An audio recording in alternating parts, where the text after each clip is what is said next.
अरे अरे बस करो, बहुत हो गया नहाना, अब घर चलते हैं, मुझे तो ठंड लगने लगी है।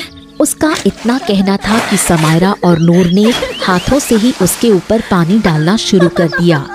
तू बहुत जल्दी उकता जाती है, आज तुझे जाने नहीं देंगी। जब तक हमारा दोनों का मन नहीं भर जाता पानी में खेलने से, तब तक तू भी नहीं जाएगी। अभी समायरा इतना ही बोली थी कि नूर को पानी के अंदर किसी की आहट महसूस हुई, जिससे उसके चेहरे का रंग उड़ गया।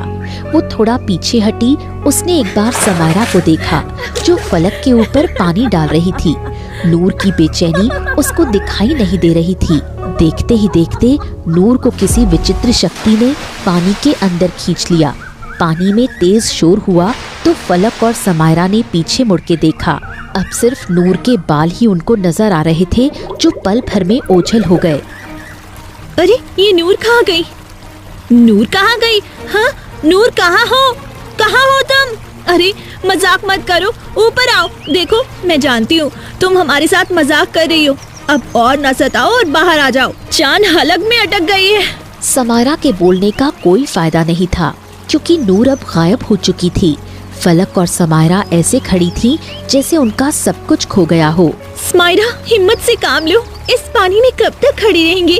हमको बाहर निकलकर किसी से मदद लेनी होगी। नहीं नहीं, मैं अपनी सहेली के साथ यहाँ आई थी और उसी के साथ बाहर जाऊंगी पानी से। जब तक वो लौट कर नहीं आती तब तक नहीं जाऊंगी। समायरा के सिर पर जैसे पागलपन सवार हो गया।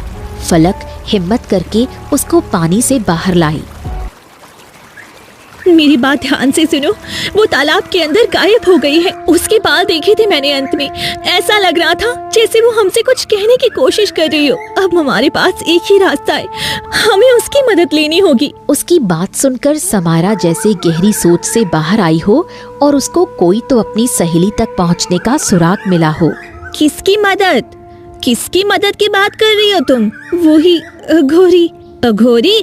तुमने सोच भी कैसे लिया हाँ कि हम लोग उस अघोरी की मदद लेंगे? दूसरा कोई रास्ता है तुम्हारे पास? नहीं, पर उसको लेके ही अब घर जाएंगे, उसके पहले नहीं। अभी अघोरी के पास चलते हैं, इससे पहले गांव में ये बात फैल जाए। समायरा फलक को लेकर वहाँ से निकल चुकी थी। रास्ते में समायरा के पिता उन्हें मिले। अरे बेटा कहाँ जा रही हो तुम?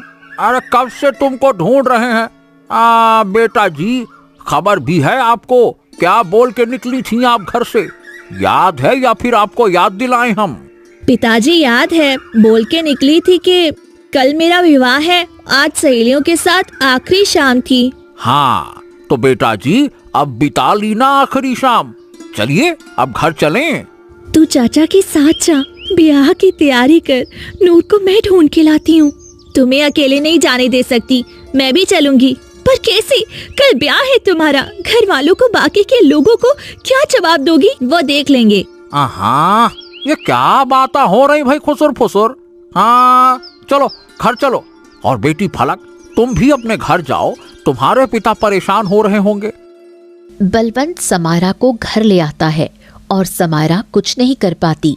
फलक गहरी सोच में डूब जाती है और समायरा को जाते हुए देखने लगती है। उसे कुछ भी अच्छा नहीं लग रहा था। वो जाकर उसी तालाब के किनारे बैठ गई जहाँ से नूर गायब हुई थी। अब मैं अकेले क्या करूं? क्या कूद जाऊं इस तालाब में? या तो अपनी सहेली को ढूंढ कर ले आऊंगी या फिर कूद के मर जाऊंगी। वो जैसे ही कूदने वाली थी तभी किसी ने उसका हाथ पकड़कर खींच लिया। तालाब में कूदेंगे तो साथ में कूदेंगे। अघोरी ने कहा था ये कुंड तालाब है, अब इसके अंदर जाना ही होगा। तुम क्यों आ गई? कल बारात दरवाजे पे खड़ी होगी, क्या जवाब देंगे तेरे घर वाले उनको? वो देख लेंगे बाद में। सुबह तक हम कुंड तालाब से बाहर आ जाएंगे।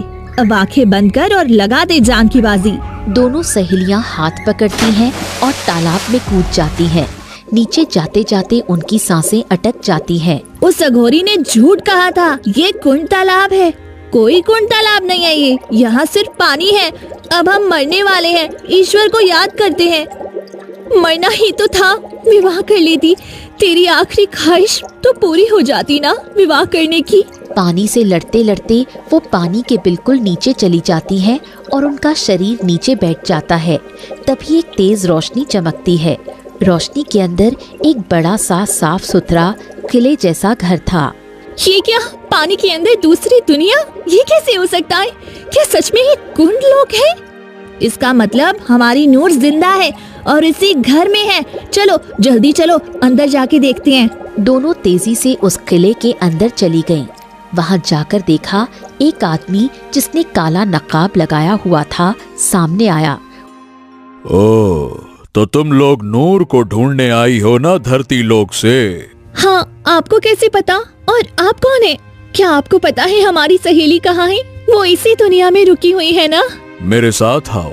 दोनों को थोड़ा सा तो विचित्र लग रहा था ये आदमी, परंतु उसके पीछे जाने के सिवा उसके पास कोई दूसरा रास्ता नहीं था, इसलिए चुपचाप दोनों उसके साथ चली जाती हैं। अंदर जाकर रहबर उनको एक कक्ष में ले जाता है और आगे से दरवाजा बंद कर देता है। दरवाजा बंद होते ही उस कक्ष में इतना अंधेरा हो जाता है जैसे किसी एक भी छेद से कोई रोशनी ना आ रही हो। इस अंधेरे को देखकर फलक जोर से चीखती है। कौन हो तुम? बाहर निकालो हमें यहाँ से। अरे तुम चाहते क्या हो हमसे? हमारी सहेली को तुमने कहाँ रखा है? क्या मकसद है तुम्हारा? बताओ, बचाओ हमें कोई, बाहर निकालो हमें। वो चीखती रही परंतु रहबर की तरफ से कोई जवाब नहीं आया। फलक का सर चकराने लगा। अंधेरा इतना था कि समायरा भी फलक को और फलक समायरा को देख नहीं पा रही थी। फलक, हिम्मत से काम लो, हमारा मकसद नेक है और इन लोगों से हम हार नहीं सकते। ये हमें तोड़ना चाहते हैं, हमको टूटना नहीं है। मेरा दम घुट रहा है, मुझे सांस नहीं आ रही है। इतना बोलते ही फलक मूर्छित होकर जमीन पर गिर गई। उसके गिरने की आवाज से समायरा अंधेरे में उसको ढूंढने लगी। फलक, कुछ नहीं होगा, हिम्मत रखो, मैं आ रही हूँ तुम्हारे पास। समायरा टटोल टटोल कर फलक के पास पहुंची और फलक के सिर को सहलाने लगी। फलक, देखना, लोग कहते हैं अंधेरे के बाद रोशनी आती है, हमें बस उस रोशनी को ढूंढना है। समायरा ने बहुत प्रयास किया वहां से निकलने का, परंतु निकल नहीं पाई। बाहर आओ, तुमको मालकिन ने बुलाया है, आओ। मालकिन? ये मालकिन कौन है? रहबर ने कोई जवाब नहीं दिया। समायरा ने फलक को सहारा दिया और दोनों गिरते पड़ते हालात में बाहर आ गईं।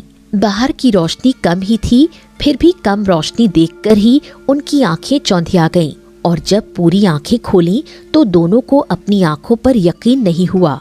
नूर एक बड़े से सिंहासन पर बैठी थी। फलक, देखना, हमारी सहेली मिल गई। यहाँ हमारा हाल भूख और अंधेरे से खराब हो गया और तुम यहाँ आराम से बैठी हुई हो। अरे कैसी सहेली हो तुम, देखने भी नहीं आई। मेरा घर पसंद नहीं आया? तुम्हारा घर? हाँ, मेरा घर, यही तो रहती हूँ मैं पिछले 20 वर्षों से। 20 वर्ष की तुम हो भी नहीं। मजाक करने के लिए पूरा जीवन पड़ा है। अभी घर चलती हैं, सब परेशान हो रही होंगी और तुम तो जानती ही हो, आज समायरा का विवाह है। देरी हो गई तो बारात वापस चली जाएगी, फिर कभी उसका विवाह नहीं हो पाएगा। गांव वालों को जानती हो ना, कैसे कैसे लोग हैं, पंचायत बिठा लेंगे वो लोग। फलक की बात से नूर को कुछ फर्क नहीं पड़ा तो अमायरा को गुस्सा आया।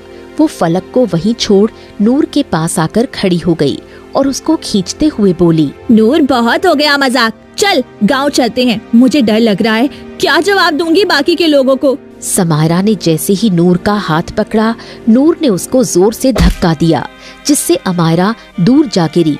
तुम दोनों पागल हो जो मेरे पीछे यहाँ तक चली आई। अरे मूर्खो, इतना नहीं समझ पाई? ये मेरी एक चाल थी तुमको यहाँ लाने की, और देखो तुम मेरे जाल में फंस गई। मुझे तो ये समझ ही नहीं आ रहा, तुम इतनी मूर्ख कैसे हो सकती हो? क्या कहना चाहती हो? साफ साफ कह दो, क्योंकि कल से अब तक भूख और अंधेरे ने और इस सुनसान जगह ने दिल को शमशान जैसा बना दिया है। एक रात यहाँ रहने के बाद समझ आ गया है, यहाँ कुछ तो बड़ा रहस्य है। अब शुरुआत तुम ही कर लो। मेरा सच जानना चाहती हो ना?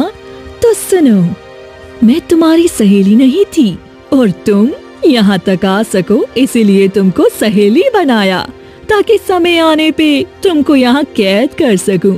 वैसे मूर्खता की हद होती है। 2 साल मेरी सहेली बनी रही, आज तक कभी ये भी नहीं पूछा कि मेरा परिवार कहाँ है और मैं तुम्हारे घर क्यों नहीं जाती? जहाँ तक मेरा अंदाजा है, गांव की सहेली एक दूसरे के घर आती जाती रहती है ना? क्योंकि तुम बोलती थी दोस्ती बस घर के अंदर तक नहीं जाएगी। अब मुझे समझ में आ रहा है तुम ये सब क्यों बोलती थी। अब मैं सच्चाई जानना चाहती हूँ। बोलो, क्या रहस्य है तुम्हारा? क्या सच में तुम मेरी सच्चाई जानना चाहती हो?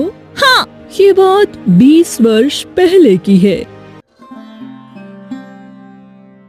माँ, कहाँ हो आप? देखो ना, बाहर कोई आपको बुला रहा है। अरे बेटा, कौन है? अंदर बुला लो। वो हमारा पड़ोसी है ना, उनके यहाँ कल विवाह है, जिसके लिए आपने मुझे लाल चुन्नी और पीला लहंगा बना के दिया। वो लोग आए हैं। अच्छा, तो बस विवाह का न्योता देने आए होंगे। नहीं माँ, वो आपसे कुछ बात करना चाहती हैं। मैं देखती हूँ। सावित्री उठकर बाहर चली गई। दरवाजे पर मोहनदास खड़े थे। बहन जी, एक जरूरी बात करनी थी आपसे। आपको तो पता ही है, परसों मेरे बेटे का विवाह था, परंतु अचानक लड़की बीमार पड़ गई और मर गई। अंदर आओ। सावित्री मोहनदास को अंदर बुलाकर लाई। परंतु अचानक लड़की बीमार पड़ गई और मर गई। हे ईश्वर, ये कैसे हो गया? देखो बहन जी, बीमारी, जिंदगी और मौत, ये तो ऊपर वाले के हाथ में है। अब गांव वाले तो यही कह रहे हैं कि विवाह में सुख नहीं लिखा था, इसीलिए लड़की मर गई। गलत जगह विवाह होने से बेहतर है कि इंसान मर जाए। कई घरों में हम अपने पुत्र का रिश्ता लेकर गए, परंतु कोई भी मान नहीं रहा विवाह के लिए। इस गांव में सबसे ज्यादा तो नहीं, पर अच्छे लोगों में हम आते हैं। हाँ, सही कह रहे हो। तुम लोग तो बहुत जमीन वाले हो। फिर क्यों कोई अपनी बेटी नहीं देना चाहता आपके घर में? पता नहीं, इसीलिए मैं आपके घर आया हूँ। क्या आप नूर का विवाह मेरे पुत्र से करेंगी? क्योंकि मैं आपको जानता हूँ, आप पुरानी बातों को नहीं मानती। आप पे कोई जोर जबरदस्ती नहीं है। आप चाहे तो मना भी कर सकती हैं, परंतु मैं चाहता हूँ कि मेरे पुत्र का विवाह उसी मुहूर्त में हो जो तय हुआ था, और मेरा पुत्र भी होने वाली पत्नी के अचानक मरने से सदमे में आ गया है। उसको भी गम भुलाने में आसानी होगी। इसमें सोचने समझने वाली कोई बात नहीं है। मैं इस विवाह के लिए तैयार हूँ। मेरी नूर ऐसे तो लाखों में एक है, परंतु श्याम भी बहुत सुंदर और अच्छा नेक लड़का है। हम इस विवाह के लिए तैयार हैं।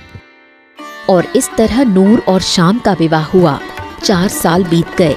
एक दिन नूर अपने घर में बैठी श्याम की प्रतीक्षा कर रही थी। तभी श्याम का दोस्त बलवंत वहाँ आया। अरे भाभी, आप अपने घर का रास्ता भूल गई हैं क्या? बिल्कुल सामने घर है और कभी घर भी नहीं जाती हैं। आपकी माँ बोल रही थी एक दिन मेरी पत्नी से। क्या बताऊं भैया, श्याम जी देर से घर लौटते हैं, सुबह सुबह निकल जाते हैं, घर में कोई नहीं होता है। इतनी बड़ी हवेली है, अब मैं घर जाऊं तो इस घर में कौन रहेगा? वैसे एक बात तो है, आपकी किस्मत बदल गई है। इतने बड़े घर की बहू बन गई। आपके यहाँ तो अनाज भी 6 महीने का 12 महीने खाना पड़ता था। सच कह रहा हूँ ना? नूर को ये सारी बातें अच्छी नहीं लगी, फिर भी उसने कुछ नहीं कहा। वैसे भाभी, आपके दिल में कभी ख्याल नहीं आता कि इतने सारे पैसे लेकर कहीं भाग जाएं? अरे ये मेरे पति हैं, मैं उनके पैसे लेकर कहाँ भागूं? उनका जो है वह मेरा अपना ही है, मेरे अलावा उनका कोई भी नहीं है। बाबूजी भी जब से गए हैं तब से सारी जिम्मेदारी इन्हीं के ऊपर आ गई है। बलवंत वहाँ से चला गया और घर आकर अपने छोटे भाई सोहम से सारी बात कही। क्या कहना चाहते हो? साफ साफ कहो आप। अरे सोचा था कि नूर से विवाह करूंगा, पर नूर की माँ ने सही जगह हाथ मार लिया। समय से पहले ही श्याम से उसका विवाह कर दिया। अरे जब तक हम खाने कमाने लायक हुए तब तक श्याम ने बाजी मार ली। नूर, अरे नूर जैसा उसका नाम है ना, उससे भी कहीं ज्यादा नूर है उसके चेहरे पे। हमारी पत्नी तो ऐसी लगती है उसके सामने जैसे नौकरानी हो। अरे भाई देखो, जिसके पास जैसा धन वैसी तकदीर। अब जितना हमारा काम है, ऐसी हमें पत्नी मिल गई और वैसे भी माँ मेरा विवाह करने को बोलती थी नूर से। आप क्यों इतना जल रहे हो? मुझे तो कोई फर्क नहीं पड़ा नूर से, उसके विवाह से, उसके पति से। आपको क्यों इतना पड़ रहा है? अरे देख, तेरा विवाह करने का माँ बोलती थी, बड़ा मैं था, इसीलिए विवाह के बारे में कि नूर से मेरा विवाह हो जाए मैं ही सोचता था। मैंने ही सपने पाल के बैठे थे, क्या कहूँ मैं। बलवंत अजीब सा मुंह बनाकर बाहर की ओर चला गया। वो अपनी जलन को छुपा नहीं पाया। कुछ तो चल रहा था उसके मन में। वो चलते चलते घर के बाहर आ गया और एक जगह बैठ गया। ये नफरत की आग इतनी जल क्यों रही है? मेरे मन में ऐसा लग रहा है कि मैं क्या कर डालूं। अरे जिस लड़की को पसंद किया उसी का विवाह बिल्कुल घर के सामने हो गया। दूर होता तो उसकी खुशी से फर्क नहीं पड़ता, आंखों के सामने अपने प्यार को किसी और के बाहों में किसी और के साथ। तभी उसकी नजर शाम पर पड़ी, जो बड़े सुकून से घर की ओर जा रहा था। ये होता है सुकून। हाँ, जब पैसा और पत्नी दोनों अच्छे हों तो मर्द के चेहरे पर सुकून उभर ही आता है। ससुरा, ये सुकून तो हमें कभी नसीब नहीं होगा। घर जाओ तो हमारी पत्नी की शक्ल कुछ तो बुरी है ही, और कुछ वो बुरी बना लेती है मुझे देख के। अब इंसान करे तो करे क्या? इंसान अपना दुख तो सह ले, पर ससुरा इस श्याम का सुख सहा नहीं जाता मुझसे। बलवंत अपना गुस्सा सह नहीं पाया। वो अपनी जगह से उठा और उसने शाम के सिर पर एक ईंट से वार किया, जिससे शाम एक बार में ही गिर गया। बलवंत का गुस्सा इतना बढ़ गया था कि उसको ये पता ही नहीं लगा कि वो क्या कर रहा है। देखते ही देखते उसने शाम के सिर पर कई बार ईंट से वार किया और शाम मर गया। उधर नूर अपने घर के द्वार पर खड़ी अपने पति के आने का बेसब्री से इंतजार कर रही थी। आज इतना समय हो गया, अब तक तो आ जाना चाहिए था श्याम जी को। मुझे बहुत फिक्र हो रही है। वो तो कहीं रास्ते में रुकते भी नहीं है। एक बार देख के आती हूँ गांव के बाहर। जब तक आएंगे नहीं मुझे चैन नहीं मिलेगा। नूर का दिल अब पूरी तरह से बेचैन था। वो घर से निकलकर गांव की गलियों से होती हुई गुजरने लगी। उधर बलवंत शाम के पास खड़ा सोच रहा था। हे ईश्वर, ये मैंने क्या कर दिया? ये तो ससुरा मर गया, अब मैं क्या करूँगा? अरे छोड़ो इसको, भागो। वो उसको छोड़कर भागने लगा। तभी नूर भागते हुए आई।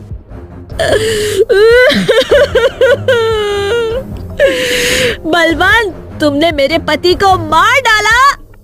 अरे ससुरा श्याम तो मारा गया, नूर ने भी देख लिया। अब तो ये मुझे सजा दिला कर रहेगी। अब मैं क्या करूं, क्या करूं, क्या करूं, क्या करूं?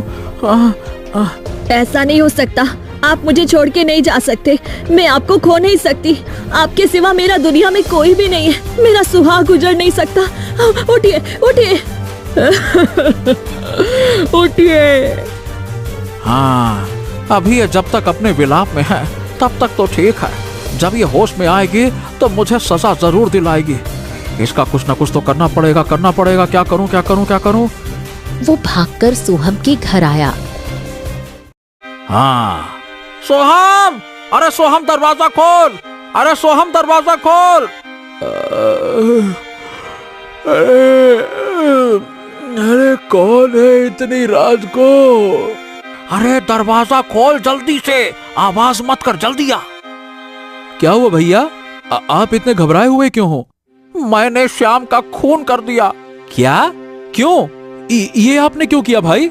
समय नहीं है मेरे पास। जल्दी चल, इससे पहले कि सुबह हो जाए और लोग जाग जाएं। मेरे साथ चल। अरे तो मैं कहाँ जाऊं? नूर ने मुझे अपने पति का खून करते हुए देख लिया है। वो मुझे सजा जरूर दिलाएगी। इससे पहले कि वो होश में आ जाए हमें उसको रास्ते से हटाना होगा। क्या बात करते हो भैया? एक खून के ऊपर से एक और खून? आसान है क्या ये सब? हलवा है क्या? आप कर सकते हो, मैं किसी का खून नहीं कर सकता। दिमाग खराब है क्या? अरे तो क्या अपने भाई को मरने देगा तू? खून के रिश्ते अब सफेद हो गए क्या? क्या बातें करता है तू रे? ठीक है भाई, चलो चलते हैं। अब जैसा आप बोलो वही करेंगे। आपको बचाने के लिए तो कुछ भी करूंगा। चलो। दोनों चलते हुए श्याम और नूर के पास आए। नूर उनको देखकर अपनी जगह से खड़ी हो गई। बलवंत, तुमने मेरे पति को मार डाला। तुझे जिंदा नहीं छोड़ूंगी मैं। मेरे पति का क्या कसूर था, मुझे ये तो बता दे। कसूर कुछ नहीं था, बस मैं जल्दी गुस्से में आ जाता हूँ नूर। आज भी गुस्सा सर पे चढ़ गया और उसमें तुम्हारा पति मर गया। सच कहता हूँ नूर, उसको मारना नहीं चाहता था, परंतु जब गुस्से में होता हूँ ना, मैं आपा खो देता हूँ। राजा के पास जाऊंगी, अपने पति के लिए इंसाफ मांगूंगी। देखो तुम वहाँ नहीं जा सकती हो, क्योंकि इतना बोलते ही बलवंत ने नूर को भी ईंट से मारना शुरू कर दिया। वो अपने पति की लाश को देखकर पहले ही मर गई थी। अब बलवंत ने सोहम के साथ मिलकर उसको घसीटना शुरू किया और तालाब के किनारे ले गए। उसको तालाब में फेंक दिया।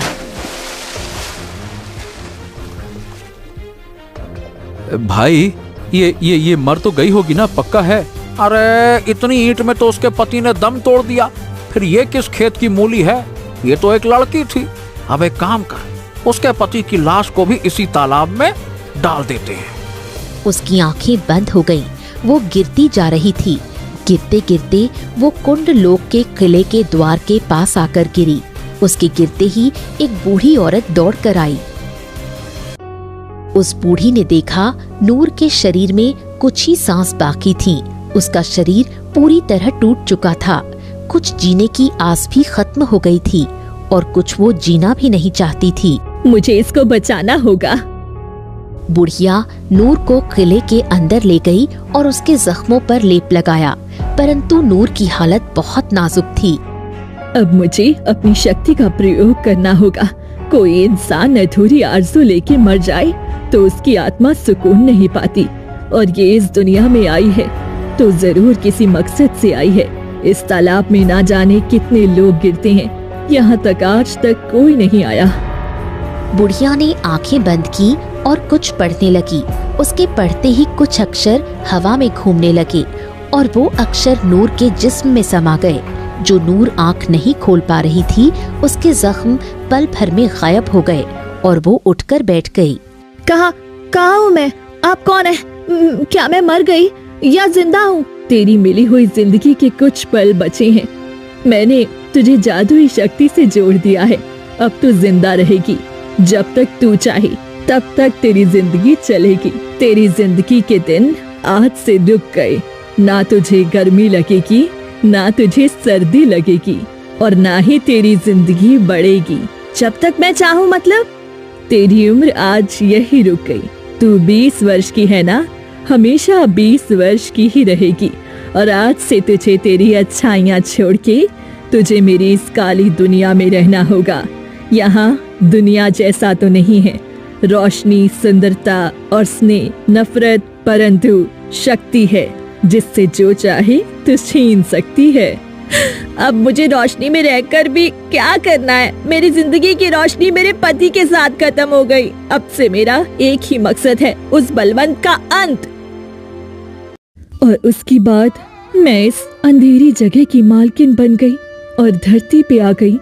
तुम लोग से दोस्ती की ताकि तुम्हारे दोनों के पिता को वो दर्द दे सकूं जो उसने मुझे दिया था। संतान का दुख सबसे बढ़कर होता है। तुम दोनों को मैं यहाँ इसीलिए लाई ताकि तुम भी वो कह सको जो मैंने 20 साल कहा।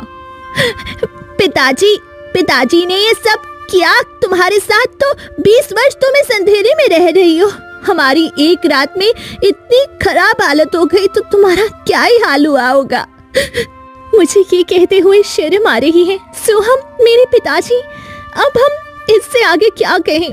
तुम चाहो तो हमें अभी के अभी मार सकती हो, परंतु क्या पिताजी को एहसास भी है जो उन्होंने नूर के साथ किया है?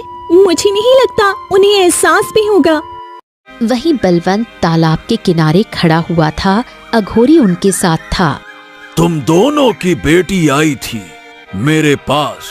वो इस दुनिया में जाना चाहती थी। मैंने मना भी किया, परंतु वो नहीं मानी। मेरे द्वार पे बेटी की बारात खड़ी हुई है। मेरी बेटी के भतीजी इस दुनिया में चली गई। जो मैंने 20 वर्ष पहले किया, वो आज मेरे सामने आकर खड़ा हो गया। अब मैं क्या करूं? अपनी पत्नी को, बेटी के ससुराल वालों को क्या जवाब दूंगा मैं, क्या जवाब दूं?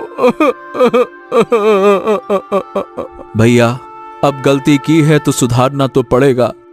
अरे कैसे सुधार लूं गलती, कैसे सुधार लूं गलती को?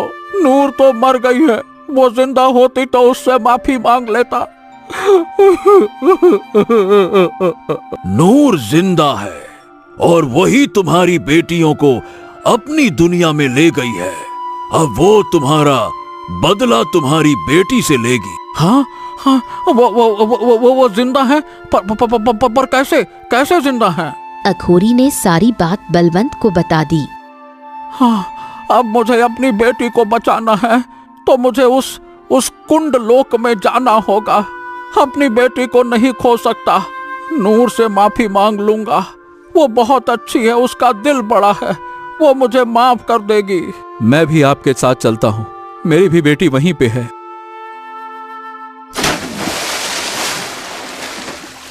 दोनों कुछ ही देर में कुंडलोक पहुंचे और नूर के पैरों में गिर गए।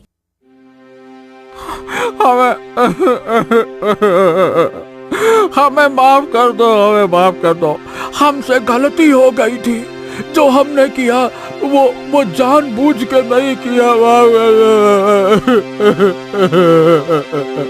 बलवंत को अपने पाँव में झुका देख नूर को वो 20 वर्ष याद आ गए। एक एक पल कैसे जिए थे उसने ये दिन। वो गहरी सोच में थी। तभी बलवंत ने नूर के पैरों को खींचकर उसको गिरा दिया और उसके बाल पकड़कर बोला,